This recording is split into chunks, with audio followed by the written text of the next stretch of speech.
Good morning, great morning. I am Dr. Robin Clark Scott. I am here today to talk to you on this last day of Women's Month. I first want to apologize for my absence, and I want to thank your pastor, my mom Angel, for allowing me to speak today on this last day of Women's Month. It meant a lot for her to come and ask me to speak today, and I wanted to make sure that you all heard what I had written and worked on. But again, it meant a lot, and I want to really emphasize the importance of being a woman. And my talk today will be on strengthening my sisters. I just heard that this week, and it just fit right into what I was talking about, the strength of our sisters. What is important about being a woman? Why today? Why this month? Why was it given to us? What can we do with it now that it has been given to us? So for me, it was taught very early. My grandmother, who I deemed and named Sugar, my Sugar taught me very early what it meant to be a woman, the things that I was supposed to do, the things that I should do. Those things she did not say, but she did. I remember riding with her, walking with her, talking with her, watching TV with her, watching her cook breakfast, cook dinner. Not that I got that down right yet, but I remember watching and I remember how important those things were to her. However, the most profound thing that my grandmother said, and when I say she said that thing, she said it from me being very little to me being about 19, 20 years old. Let your conscience be your guide. She said it over and over again. She said it if she knew the truth and she wanted to see if I was going to say it. She said it if I needed to make a decision and she wanted to leave it up to me. She said it when we were watching TV and someone didn't do it. She always talked about your conscience.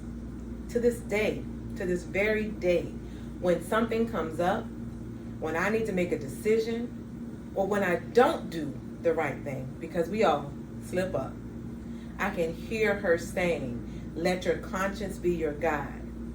I can hear her telling me to do what's right, whether somebody is watching or not, whether anybody else knows or not. She says to let my conscience be my God. She embedded that statement of me, in me. And that was the beginning of me becoming a woman. So lesson 1, let your conscience be your guide. I'm going to ask you to sit back. Close your eyes for a minute. Think about the things that people said to you when you were little that you still carry on now. That's the beginning of who you are today. That's the beginning of who you're striving to be. All of those things you heard that still stick with you, that's the beginning. Now let's talk about some things that were more silent, meaning they might not have been said, but they showed you better than they could tell you. My grandmother was a woman who had 3 sisters. They were all very healthy, if you know what I mean. Like me, healthy. It's all in the genes. But I remember seeing them all squeezed in one bed. And I don't remember it being a king-size bed. Queen at the largest. They were in that bed for many different reasons. One of them had MS, so they would go in there and they would stay in there with her and talk with her. It could be anything. They could be in there talking, didn't want us to hear, but they would all get in the bed. It was amazing to see. And it was funny because they were so giggly. They were like little girls. And they were 50, 60-year-old women. The one thing that I always remembered is if we were together and it started storming, no matter what we were doing, if we were cooking, if we were cleaning, if we were watching TV, everything shut off. Everything. You unplugged everything and everything stopped. No matter what we were doing, if we were talking, whatever we were doing as kids, we had to stop. And we had to lay down too. Now they enjoyed it because it was time to take a nap. Sometimes we could get in there, but if all those sisters was in that bed, no, we weren't going to be in that bed. They always said we had to stop and let God do his business. Let him do his work. To this day, I wish I could just stop everything and just lay down when it rained. But they did. They did every time. I don't know of a time where we kept going. This day and time, we have so much more to do. We have to keep typing. We have to keep the kids busy. We have to keep going. The rain doesn't stop us from anything. Lesson number 2, it's important to stop and just rest and let God do his work. From those sisters, I also learned it's important to love on your sisters. Blood sisters or not, it's important.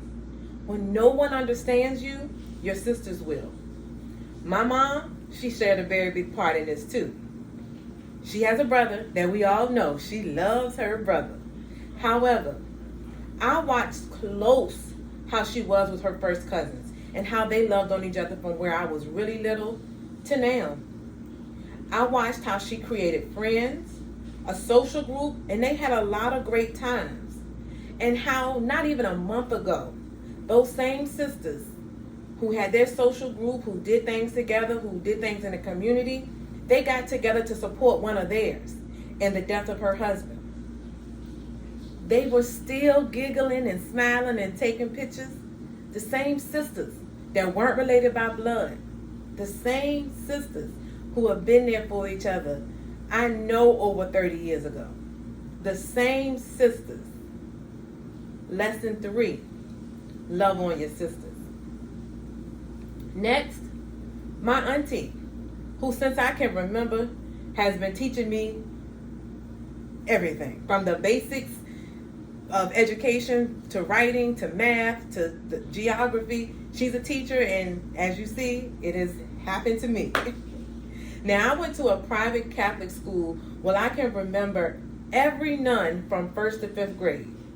However, what I remember most about my education is sitting at that kitchen table on Church Road, learning in the summertime, whether it was the maps, the states and their capitals, different animals, different habitats, things of those sorts. She made sure we spent our summer having a ball, but we also learned. Before we could go outside to play, before we could go swimming, before we could go ride our bikes, we were learning. My auntie taught me the importance of learning and in education. It's the one thing that she's always said, no one can take from you. Lesson number 4, never stop learning.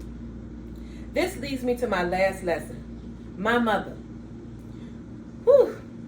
I've watched her fall and get back up literally so many times. When I say literally, I mean physically. I've watched her and I've seen her get back up. However, each time the strength she exuded as she stood, each time it grew stronger and stronger. I really and honestly truly believe she's a Wonder Woman. I've watched her compete in volleyball and break her wrist. Then I've watched her go to the hospital, scream louder than anybody in there, but then go back and play volleyball again. I've literally seen her learn to walk again. Physically, I saw her with 2 broke ankles. I saw her, I pushed her in that wheelchair. But now, you wouldn't even be able to tell. I watched her physically learn how to walk again. Through the pain, through the agony, I watched her. I never knew what she was quite saying to herself because she didn't say it out loud.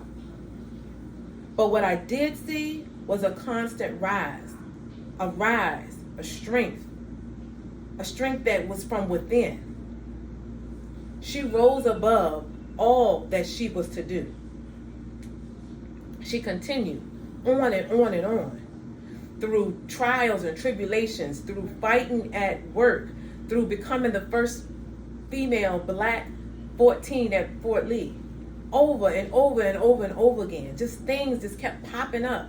But as a single mother, she just kept standing back up. Lesson 5, in life, you may fall. Let's be honest, you will fall. Yet, every time you get back up stronger. Every time.